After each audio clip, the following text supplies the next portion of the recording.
YouTube, what's going on? It is your boy James with Make an Opening. We are officially in a post-Worlds meta, and Gen Con just happened over the weekend. At Gen Con, we got 6 different premiere events that we get to analyze, digest, and really sink our teeth into and take a look at the developing meta. So what's rising to the top now that the dust has settled? We took the top 8s across all 6 premiere events, and we're going to be diving into the most dominant decks of the weekend, and again, analyze what the meta looks like and what you can do to tackle the meta. If you enjoy this type of breakdown, make sure to like, subscribe, comment, all that fun stuff, and join our community Discord to vote in now round 3 of Showcase Showdown. Again, the winning showcase is purchased by me and given away to one of my beautiful subscribers, but you also have to be in the Discord to be eligible for the prize. Not only do you get a showcase, but you also get a premium metal token set from our newest partner of the channel, Premier Games. Use code MAKEANOPENING for 15% off. Let's start with the obvious juggernauts of the meta. We have Han2 Blue Force and we have Mother Talzin Red Force. With 6 premiere events at Gen Con, taking the top 8 of all 6 would have 48 total lists, and 6 of those lists were Mother Talzin and 6 of those lists were Han2. So you can definitely say that these are the 2 top tier mid-range decks in the format as it currently stands. If you're not new to Star Wars, you know how Han2 works. If you are a little bit newer, Han2 is basically the premier way to play the new blue-red heroic force units, because you can cheat them out and play them ahead of curve. You can build up a lot of great tempo and early aggression against your opponent's base, and the whole point is to just outvalue them with really good force units that are coming out a turn early. You also get to abuse force throw. You know, a lot of people think that card should be gone and removed from the meta entirely. It might be at some point, I don't know, but it's just the king of consistency right now. You have the Kiadi package in there, so you can force throw crate dragons at your opponent's leaders and not really feel the blowback of force throwing your own cards, because Kiadi's drawing you cards as well. There's also just a bunch of really high value units in the deck. You have Anakin Skywalker, which a lot of decks, you just run Anakin Skywalker for -3, but there have been some Han2 lists out there also running some villainy cards like Force Lightning to fully activate Anakin Skywalker within the main board. You get the Luke Skywalker, obviously. Decks have started to run Chewbacca now. And then if they are managing to get a wide board state, I've started to see the appearance of the blue Kiadi Mundi from Twilight of the Republic. That way they have even more cards in hand and more avenues to, outvalue you in the game, force throw themselves for insane value, etc. Being in the red-blue colors, they also have access to a bunch of really key removal cards in the meta, like Fell the Dragon and Rivals Fall. As it currently stands, those are probably the 2 best removal events that you can use just based on the field of cards in the overall meta. In sideboard, you have access to cards like Bombing Run for the Vader matchups and Space Aggro matchups, Disabling Fang Fighter for decks that want to go Voltron and a lot of upgrades. You have Cham Syndulla against the blue-green villainy packages that want to ramp and get their big stuff out a little bit earlier. It's just a very versatile list, and there is no surprise that this guy is still at the top of the meta despite having the not-so-best results at Worlds. Mother Talzin Red is the list that won Worlds, piloted by Baton from the Team Enigma crew. It has a really solid burst potential, very solid early game pressure. If it goes unanswered for too long, you literally just win the game. And again, this deck won Worlds. It's very, very solid. You do want the Force active pretty much the entire time you're playing this list, but with potential turn 1 plays like Director Krennic opening up so many other additional lines of play in the list, it's pretty hard to know exactly what your Talzin opponent sitting across from you is going to cook up in terms of potential play lines. And with the Force-sensitive Crafty Smuggler in the meta, on turn 1, if they're sitting across the table and you don't have yellow or you're not in blue villainy, and you don't have a Waylay or a Power of the Dark Side to answer it, if a Secretive Sage gets his hands on a Fallen Lightsaber, that puts you on a very fast clock, and if at that point, game 1 is probably done at that point. It's hard to deal with. As you get later in the game, you start seeing cards like Ruthless Raider, Anakin Skywalker in this list as well. And a really cool top end finisher in this list that is basically only ever played in Talzin list, I don't really see it anywhere else, is the Sun. The Sun is actually very, very strong in Mother Talzin and is one of the premier ways that this deck ends the game if the game's not already won by the time they flip Talzin out onto the battlefield. Honestly, this card might be one of my favorites in this entire list, just because it makes it very unique to other Blue-Red Force lists. It is a 7-drop, so it takes a little bit to get there, but while the Force is with you, each friendly unit gets +2/+0, so it makes your little weenies that you're playing for 2 to 3 resources pack a lot more punch, and it just puts a giant target on the Sun. On the 7 resource turn, if you have 2-3 units on the battlefield and you start the turn off by just dropping the Sun, if they don't have an immediate answer to the Sun, that's game over right there. I don't know what to tell you. That's game over. I will have links to all of these decks, my personal takes on the list downstairs in the description below. They'll also be linked in my Discord server. So if you're there in the link section, you will find the links to all of these deck lists that I will be mentioning today. Take them, modify them, take them to locals, take them to PQs, and let me know how you do. I'm very interested to hear it because I'm personally starting PQ season pretty soon. Basically a month from now, I'll be participating in my first one. So very excited. Time to grind some points. Time to make it to Worlds 2026. What's the next decks we're talking about? What's next? So those are the 2 best mid-range decks in the game, but let's talk about the aggressive decks that are trying to just blitz through every other deck in the game and secure some pretty quick wins in a not so standard approach to the aggressive play style that we've seen in the past. First up, we're going to take a look at my boy Kylo5 from Legends of the Force, but not the way I've been typically building him and the majority of the community. Tarkintown Kylo took the community by storm during Worlds, and that hype has not slowed down yet, as he has appeared in 5 of the 48 lists and the top 8 across the 6 premier events at Gen Con. He's definitely the best aggressive deck option at the moment. It trades mid-game flexibility for high damage output, and you get some really punishing turns if they don't get answered early. Early in the game, you'll just drop units like Secretive Sage, Witch of the Mist, Migs Mayfeld, even. It's probably the #1 guy you want to be playing early game. And there are Force units, but you're not really needing them for the Force payoff because, again, you're running Tarkintown, you're not running the Red Force base. These early game units are great with little cheap upgrades on them. You're talking Sith Holocron, Constructed Lightsaber, Fallen Lightsaber. Again, if you're not playing against blue villain decks or any deck with yellow, and you don't have to worry about Power of the Dark Side or Waylay, this damage early in the game can add up if not answered, and it makes Kylo's flip turn that much more potent. The main thing you're trying to do in this list is get a amazing set of upgrades in your discard pile, and then on the flip turn, which doesn't always necessarily have to be on 7 resources, you deploy Kylo to either clear key threats off the board, or you flip them with the snapshot reflexes to get you the final amount of damage that you need to secure the game. This shell unlocks a really strong potential out of Kylo because you're using him as a late game out of nowhere finisher, though people will see it coming if they see a snapshot in your discard and stuff like that. One of the main ways that people try to stop Kylo is by either messing with the discard pile or utilizing Sentinels. And messing with the discard pile has seen to be somewhat successful. Cards like Aggrieved Parliamentarian and even Restock take some of his key units and key upgrades from the discard, puts them back into his deck. That way his flip turn is a little less potent, but at the same time, if you do that to him, he'll just wait a couple more turns if he needs to, put upgrades back in the discard pile, and then flip.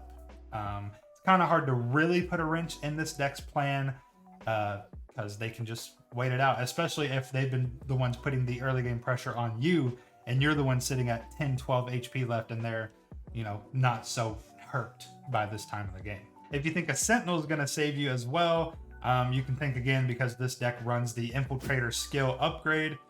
One of those in the discard pile, he'll just ignore your sentinels and swing for game. One of the best combos in this list has got to be Sith Holocron with Admiral Mahdi. These cards work together very well, and in this deck, it's even more amplified, and it's super cool. Sith Holocron, you attach to a Force unit. You'll be probably attaching it to Kylo. Attach unit gains on attack. You may deal 2 damage to a friendly unit. If you do, this unit gets +2/+0 for this attack. So you ping 2 damage to Mahdi, you defeat him, and then you can ready a villainy unit, which is pretty cool. You can stack the triggers. So Sith Holocron will blow up Mahdi. You'll get the +2/+0 buff. So instead of Sith Holocron giving you +1/+1, you are getting +3/+1. You know, with Snapshot even as well, you're getting a swing off, and then Mahdi is going to resolve, readying Kylo so he can do it again.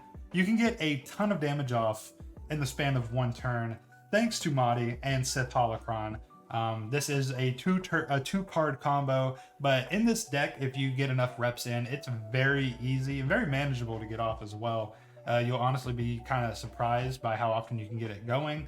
The only way to really stop it is if your opponent deals with Mahdi early. But if you have any sort of exhausted units, them getting rid of Mahdi early, yeah, sure, you can't double swing with Kylo, but you're readying something else on your board. And it could be a Secretive Sage with a Fallen Lightsaber. So the game state is very like, you have to walk around on eggshells kind of against Kylo. If you have a really good game plan into it, it's not too bad, honestly. Every deck in this meta that we currently have is beatable. Nothing is like a titan of the meta as of right now. There is no S tier deck. This deck is just really fun, very combo oriented, and very aggressive. So if you see it on the other side of you, be careful. Enough yapping about Kylo Tarkintown. Next up, we're going to be talking about Boba4 Data Vault. It's also looking like a very strong aggro contender. It didn't have the same top 8 stats that Kylo did. I believe it appeared in 3 of the 48 total lists that I looked at. Maybe 4, but I think it was 3. The deck is explosive, and it's flying somewhat under the radar. There was Boba4 Data Vaults, and there was also Boba4 Yellows that made appearances across these top 8s in these premiere events at Gen Con. I think I personally like Yellow a little bit more, but there's some really cool options that you get in your repertoire when playing with green. And then some of my favorites being Overwhelming Barrage, because that card is just an extremely good villainy card, and it has been since the very first set of the game. You get Maul, so you have typically Boba Data Vault lists are angled a little bit more to the ground than Yellow lists, so they're not completely just racing space versus ground against these Force decks. You're a little bit more angled towards the ground. You have Super Laser Techs, which obviously aren't that big of a deal. Maul is a pretty big deal, though it comes out a little late. One of my favorite cards that you get access to in Boba Green or Boba Data Vault is going to be the Invisible Hand, because there's a lot of cards that you can pull with the Invisible Hand in these lists. When running Data Vault and playing Invisible Hand, as the card states, which you guys will see right there, right? Yeah, it's right there. I promise it's right there. You get access to look at the top 8 cards of your deck for a droid. If it costs 2 or less, you play it for free. So a bunch of really good targets in this list.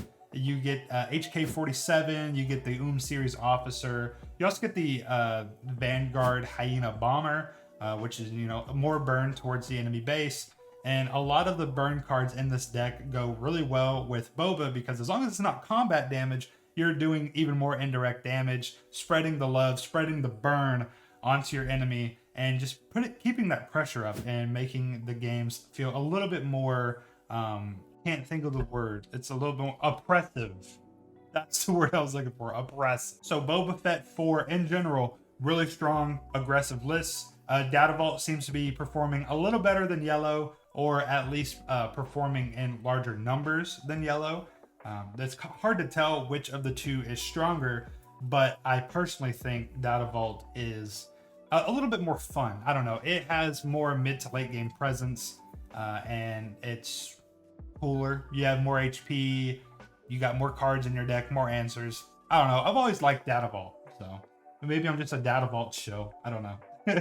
Now, Control didn't have the best time at Worlds, but Control is sneaking back, and who else to pilot a Control deck better than our girl Iden Versio? Iden Versio Data Vault had 4 top 8 appearances across these 48 lists, and it's definitely the controlled deck of the season as we are currently standing.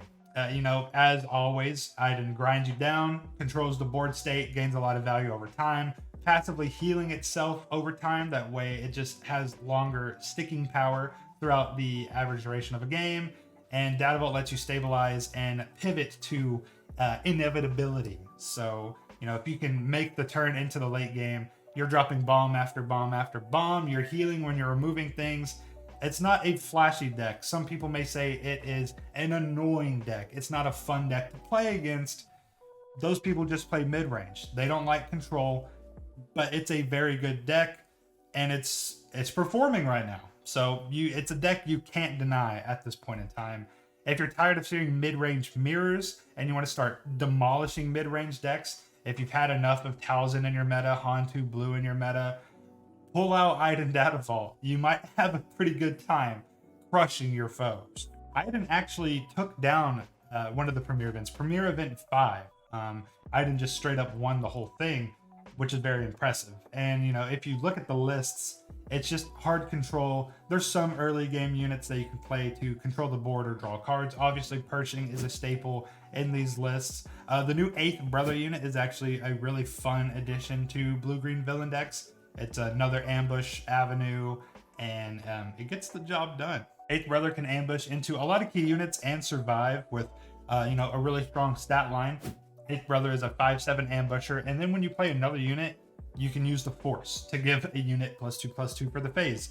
Guess what you're not doing in Iden? You're not using the Force. That part of this text does not matter. You're literally playing him as a 6-drop 5/7 ambusher. Same reason you're playing cards like Maul in the sideboard, at least, not in the main deck. Or in the main deck if that's how you have the deck built. But ambushers to take out big key threats to keep you alive a little bit longer, to heal a point of damage off your base with Iden. But as everybody knows, the main game plan with Iden is to control the board state using a lot of oppressive events, healing, and then turning the corner, dropping Avengers, Devastators, Annihilators, Snokes, Reinforcement Walkers, and securing the game that way. People don't like it, but it works. It's effective, and in the current meta, it's doing quite well. So keep your eyes peeled if you don't like control. It's coming for you. Another deck that I wanted to talk about, just to make it an even 6 lists in the video, that's not a top tier mid-range deck, not a top tier aggro deck, or a top tier control deck, but a deck that I think would be an important deck to watch, as I think it has really good game into the majority of decks we just talked about in this video. Also having 5 top 8 appearances across these 6 Gen Con events is Cad Bane Tarkintown. Now, if you guys know me personally, or if you guys have been, you know, in the Discord, Cad Bane Tarkintown is actually one of the decks that I've been eyeballing at taking to the PQ season as I start ramping up for those events. And it's actually pretty refreshing to see that it's doing quite well into the meta. Kind of like self-reassurance that I've, you know, eyeballed a pretty good answer into the current meta. One of the main reasons that Cad Bane, and also Quinlan by extension, though Quinlan didn't have as many appearances in these top 8 lists, is Tarkintown. Tarkintown is a really solid answer into the current meta, especially with Han2 Blue being prevalent. Now Han2 Blue isn't as prevalent as it was during day 1 and day 2 of Worlds. It has taken a little bit of a backseat to Kylo Tarkintown and Mother Talzin, though it is still performing really well, as we mentioned earlier in the video. Tarkintown is just a really strong answer into Han because, as you know, Han cheats units in by self-damaging them, and Tarkintown is just a omnipresent threat that, hey, be careful of what you cheat in because this base right here can deal with it. Also, Cad himself has a lot of ways that he can, you know, get Tarkintown to be a threat outside of just needing to play against a Han2 Blue on the other side of the table. Ambushers like Forlom, Bosk, Fennec Shand, Zuckuts if you have a Forlom out on the battlefield. These units can ambush in to other units, and if they don't fully finish them off, Tarkintown can really pick up the slack with the additional 3 damage. McClunky as a really strong ping option early in the game. You have IG-2000 that pings damage, where it could easily ping a unit to where it only needs, you know, 3 damage left, and then Tarkintown finishes it off. Also on the top end of Cad Bane decks, you also have cards like Ruthless Raider and Devastator, where if you haven't used Tarkintown until late in the game, those are pretty reliable options to ping damage on key units to then get them within Tarkintown range and blow them up. Now again, like all lists not running a standard 30 HP or a rare base with over 30 HP, you're at a little bit of a disadvantage, but this deck plays a really solid mix of aggro mid-range sort of play style. I think it has a really solid position in the current meta. I think against the some of the top terrors in the meta, Talzin, Kylo Tarkintown, and Han2 Blue, it actually has really good play into those decks, at least from personal testing and what I've been figuring out for my main deck and what I want my Cad Bane list to look like. It's been performing pretty well. One of my favorite cards actually in this deck as of right now is Mist Hunter, mainly for the card draw to, you know, if you're getting Force Thrown, it helps with that because Force throws everywhere. Card draw is very important. Also, a superstar in this deck, an all-star sleeper that not many people give enough flowers to, is the Slug himself, Jabba the Hutt. It opens up a lot of really cool play lines and possibilities. Lets you, fish for tricks, and it also lets you cheat them out a little bit. And with that body on him, he's very hard to deal with. If your opponent self-force throws a Crate Dragon into Jabba, I think you would win that side of the trade. But he just offers a really good threat. He holds a blaster really well as well, making him a 4/8. So he's very reliable, and he's been a really cool unit in testing. So don't sleep on the Slug. He does good work. So if you're looking for a meta call to at least take to your locals or any upcoming PQs that doesn't, instantly fold to the top tier meta decks at the moment, I personally put my stamp on Cad Bane because I've been personally testing him myself. And for my PQ season, I'm either going to be taking Cad Bane Tarkintown or Kylo5 Data Vault myself.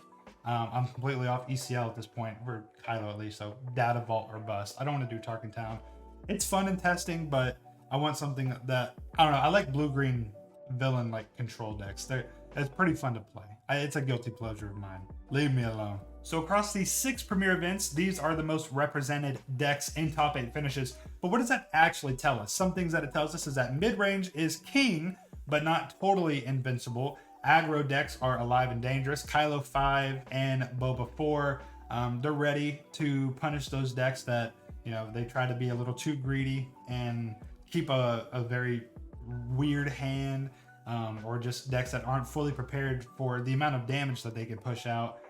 Control also is not dead, at least anymore. It is slowly making a comeback, Palpatine's return type thing, like, oh, somehow Control returned, you know what I mean? Like, Control's coming back in a big way.